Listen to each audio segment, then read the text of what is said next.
Student, क्या 0.9999 equal to 1 होता है? क्या ये करेक्ट है? अगर नहीं तो इनके बीच का डिफरेंस कहां गया?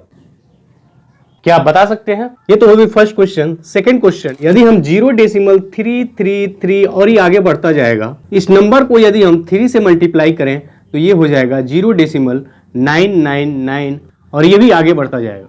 लेकिन जब हम 1/3 का वैल्यू निकालते हैं तो ये वैल्यू हो जाता है 0.333 और ये भी आगे बढ़ता जाता है। हम 1/3 में 3 से मल्टीप्लाई करते हैं तो इसकी वैल्यू 1 हो जाती है। ये सब ऐसा क्यों होता है? तो मेरा नाम है रवि और आप देख रहे हैं Ravi's English and maths academy. अगर आप मैथमेटिक्स में रुचि रखते हैं, कोई भी कॉम्पिटेटिव एग्जाम जैसे bank, SSC, railway, NTPC, BSSC या किसी इंट्रेंस एग्जाम की तैयारी करते हैं जैसे कि सैनिक स्कूल, नवोदय विद्यालय, सभी कॉम्पिटेटिव एग्जाम्स के लिए हमारे चैनल पे मैथमेटिक्स के वीडियोज डाले जाते हैं। तो Ravi's English and maths academy को सब्सक्राइब जरूर करें। यहाँ मैथ्स के ट्रिक्स के साथ कंसेप्ट को भी सिखाया जाता है। तो चलिए देखते हैं क्या है इसके पीछे का concept. Concept of bar. What is बार?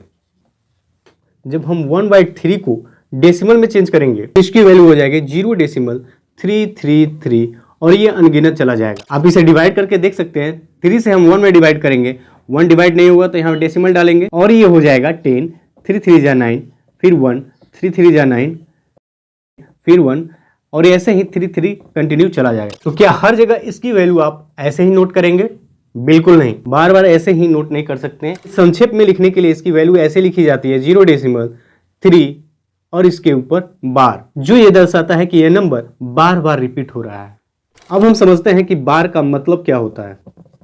तो स्टूडेंट्स, बार को हम एक सिंपल लैंग्वेज में ऐसे समझ सकते हैं, किसी भी नंबर को यदि हम डेसिमल में चेंज करते हैं तो डेसिमल के बाद ये जो डिजिट्स हैं ये इंडेफिनिटली रिपीट हो रहे हैं, यानी लगातार बढ़ते जा रहे हैं, इसका कोई अंत नहीं है और इसे हम non terminating recurring decimals. Exam में डायरेक्ट आपसे यहां से क्वेश्चन आ सकता है कि ये दिया गया नंबर कौन सा नंबर है, और सेकेंड क्वेश्चन ये आ सकता है कि ये कौन सा नंबर है। तो आप हमेशा याद रखें ये एक रेशनल नंबर है।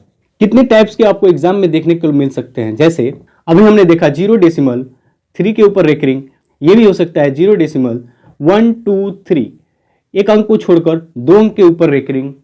तो चलिए देखते हैं ये इनके टाइप्स को।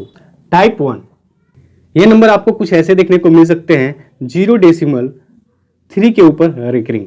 इसका मतलब क्या हुआ 0.333 और ये कंटिन्यू चला जाएगा। दूसरा नंबर 0 के बाद 2 अंक रिपीट हो रहे हों, इसका मतलब हुआ 0.232323 और ये कंटिन्यू चला जाएगा। या आपको ऐसे भी देखने को मिल सकता है 0.123 इसके ऊपर रेकरिंग, इसका मतलब हुआ 0.123 और ये अनगिनत चला जाएगा। यानी कि टाइप 1 में वैसे नंबर मिलेंगे जितने डेसिमल के बाद डिजिट्स वो पूरा का पूरा डिजिट्स बार बार रिपीट हो रहा हो। जैसे 2 डिजिट है, ये दोनों का दोनों डिजिट्स बार बार रिपीट हो रहा है। यहाँ डेसिमल के बाद 3 डिजिट्स हैं, ये तीनों के तीनों डिजिट्स बार बार रिपीट हो रहे हैं। अब बात करते हैं टाइप 2 की। डेसिमल्स के बाद 2 अंक तो होंगे लेकिन उनमें से एक ही अंक रिपीट होगा। जैसे इसका मतलब हुआ 0.1 और 2 के ऊपर केवल रेकरिंग है, यानी 2 ही रिपीट होगा, 2 2 2 2 2 और ये कंटिन्यू चला जाएगा। एक और एग्जांपल लेते हैं 0.234 और इस 34 के ऊपर रेकरिंग यानी बार लगा हुआ है।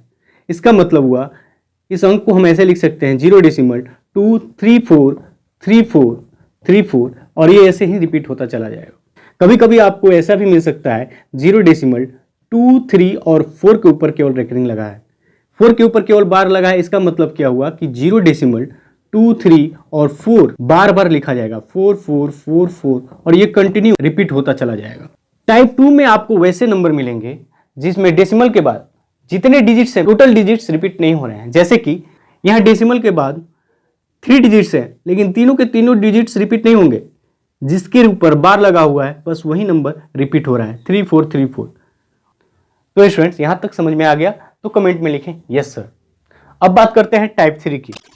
यानी 2 के ऊपर बार लगा हुआ है, इसका मतलब हुआ 1.2 बार बार रिपीट होता जाएगा और ये इंडेफिनिटली चला जाएगा। जैसे कि एक और एग्जांपल लेते हैं 2.23 और 3 के ऊपर रेकरिंग लगा हुआ है, 2.23333 और ये कंटिन्यू चला जाएगा। हाँ, डेसिमल के बाद आपको 2 अंक के ऊपर भी बार मिल सकता है, 2.234 या 3-4 के ऊपर बार लगा हुआ है, यानी इसे ऐसे लिखा जा सकता है 2.2343434 और ये कंटिन्यू चला जाएगा। और टाइप 3 में हमने देखा कि डेसिमल के पहले भी अंक है और डेसिमल के भी बाद भी अंक है, और इस नंबर में पूरा का पूरा नंबर रिपीट नहीं हो रहा है, जिसके ऊपर बार लगा हुआ है वही रिपीट हो रहा है। तो स्टूडेंट्स, आपको अब एग्जाम में कंफ्यूजन नहीं हो। चलिए देखते हैं कि कॉम्पिटिटिव एग्जाम में इससे क्वेश्चन कैसे बनकर आते हैं। अगर आपके कॉम्पिटिटिव एग्जाम में बार से बेसिक से क्वेश्चन उठाए, जैसे कि कन्वर्ट 1/3 इनटू डेसिमल, इसे डेसिमल में चेंज करना है, कैसे हम चेंज करेंगे? देखिए, बहुत ही आसानी से चेंज किया जा सकता है। इसे डिवाइड कर देना, कि हमें 3 से डिवाइड करना है 1 में, यहाँ बचा 1। हम देख रहे हैं यहाँ 1 बार बार रिपीट होगा, यानी कि यहाँ 3 बार बार रिपीट होगा। 1/3 को हम जब डेसिमल में चेंज करेंगे तो इसकी वैल्यू हो जाएगी 0.3333 और ये कंटिन्यू चला जाएगा। तो इसे हम लिख सकते हैं 0.3 के ऊपर बार। तो क्या आपको ये समझ में आ गया? तो कमेंट में लिखें यस सर। कन्वर्ट 0.3 के ऊपर रेकरिंग इनटू फ्रैक्शन। अगर हम 0.3 के ऊपर बार को हम फ्रैक्शन में चेंज करें तो इसकी वैल्यू हो जाएगी, यहाँ जो अंक होते हैं इसे हम टोटल लिख देते हैं और डेसिमल के बदले यहाँ फ्रैक्शन लगाते हैं, और जितने अंक के ऊपर बार है फ्रैक्शन के नीचे उतना ही 9 लगा देंगे। फिर एग्जाम में आपको इस तरह के क्वेश्चन आए तो इतना कैलकुलेशन अगर करने बैठ जाए तो आपका ज्यादा टाइम कंज्यूम होगा। तो इस पूरे प्रोसेस से बचने के लिए इस ट्रिक्स को जान लो। अगर मेरा नंबर है 0.23 और 23 के ऊपर बार लगा हुआ है, तो इसे हम फ्रैक्शन में कैसे चेंज करेंगे? क्या इतना बड़ा कैलकुलेशन करने जाएंगे? बिल्कुल नहीं, एग्जाम में इतना बड़ा कैलकुलेशन हम नहीं करेंगे। तो चलिए देखिए इसे ट्रिक से कैसे सॉल्व करते हैं। सबसे पहले जितना अंक लिखा हुआ है टोटल अंक लिख दें 23। यहाँ डेसिमल के पहले 0 की कोई वैल्यू नहीं होती है, 0 लिखना आवश्यक नहीं है। तो यहाँ से जब डेसिमल हटेगा तो यहाँ एक फ्रैक्शन लग जाएगा, और डेसिमल के बाद कितने डिजिट्स के ऊपर बार है? 2 डिजिट्स, यानी कि यहाँ 2 9 लिख देंगे। है ना आसान? अगर बड़े नंबर की बात करें, यदि 0.1234 आ जाए और इसके ऊपर बार हो तो कितनी आसानी से चेंज कर सकते हैं? 1 2 3 4 लिख देंगे, डेसिमल के बदले फ्रैक्शन, और जितने डिजिट्स के ऊपर बार लगा हुआ है उतना 9। कितने डिजिट्स हैं? 4। 1 2 3 4। क्वेश्चन नंबर 3 कहा जा रहा है कन्वर्ट 0.23 के ऊपर बार इनटू फ्रैक्शन। सभी नंबर को ऊपर लिख दें 2 3, डेसिमल के बदले फ्रैक्शन, और डेसिमल के बाद जितने अंक के ऊपर बार लगा हुआ है उतना 9। यहां तक हमने सीखा था, लेकिन यानी इस बार के पहले कितने डिजिट्स हैं? 1। तो हम इस 9 के राइट साइड में 0 लगा देंगे। यहां वर्क मेरा डन नहीं हुआ, बस यहां ध्यान रखें जिस अंक के ऊपर बार है उसके लेफ्ट साइड में यदि कोई अंक है, जितने भी अंक हों उन सभी अंक को यहां सब्ट्रैक्ट कर देंगे। पहले कौन सा अंक है? 2। यहां हम 2 को सब्ट्रैक्ट करेंगे और यहां से आपका आंसर हो जाएगा 21/90। ये आपका आंसर हो गया। कभी कभी क्या होता है कि ऑप्शन में ये मैच नहीं होगा, तो आप इसे सिंपलेस्ट फॉर्म या लोएस्ट टर्म में चेंज कर लें। 21/90 को आप लिख सकते हैं 7 3 जा 21 और 33 जा 90, 7/30। तो चलिए देखिए इसे फ्रैक्शन में हम कैसे आसानी से चेंज कर सकते हैं। बस सभी नंबर को नोट कर लें, डेसिमल के बदले फ्रैक्शन, और डेसिमल के बाद कितने अंक के ऊपर रेकरिंग है? 1 डिजिट्स के ऊपर रेकरिंग है 19, और इस रेकरिंग वाले नंबर के लेफ्ट साइड में कितने अंक है? 2 अंक है, तो यहाँ 2 0। काम यहाँ समाप्त नहीं हुआ, यहाँ रेकरिंग वाले नंबर के लेफ्ट साइड में जितने अंक हैं यहाँ सब्ट्रैक्ट कर देंगे। 113/900। और एग्जाम में इस तरह के क्वेश्चन बार बार आए हैं। देखिए कितनी आसानी से हम फ्रैक्शन में चेंज कर सकते हैं। नंबर गिवन है, सबसे पहले उसे नोट कर दें 238।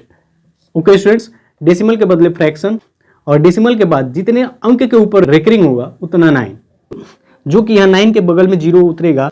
उसके लिए हम देखेंगे कि जिस अंक के ऊपर बार लगा हुआ है उसके लेफ्ट साइड में और डेसिमल से पहले कितने अंक हैं? 1 अंक है, यहाँ 1 0, और यहाँ जो सब्ट्रैक्ट होगा उसके लिए देखेंगे हम कि इस बार वाले नंबर के लेफ्ट साइड में कितने अंक हैं। टोटल डेसिमल से पहले और डेसिमल के बाद 2 अंक है 23, उस नंबर को यहाँ माइनस कर देंगे 23, सब्ट्रैक्ट होकर हो जाएगा 215/90। जब आप इसे सिंपलेस्ट फॉर्म में चेंज करेंगे तो 43/18 होगा। स्टूडेंट्स, यहाँ हमने बार के कंसेप्ट को बेसिक से एडवांस लेवल एग्जाम में कैसे क्वेश्चन बनकर आते हैं उसे हम कैसे शॉर्ट तरीके से कम समय में सॉल्व करेंगे, उस पूरे कंसेप्ट को यहाँ हमने सीखा। यदि आज का वीडियो पसंद आया हो तो दोस्तों के साथ शेयर करें और रवीज इंग्लिश मैथ्स एकेडमी को सब्सक्राइब जरूर करें। Thanks for watching.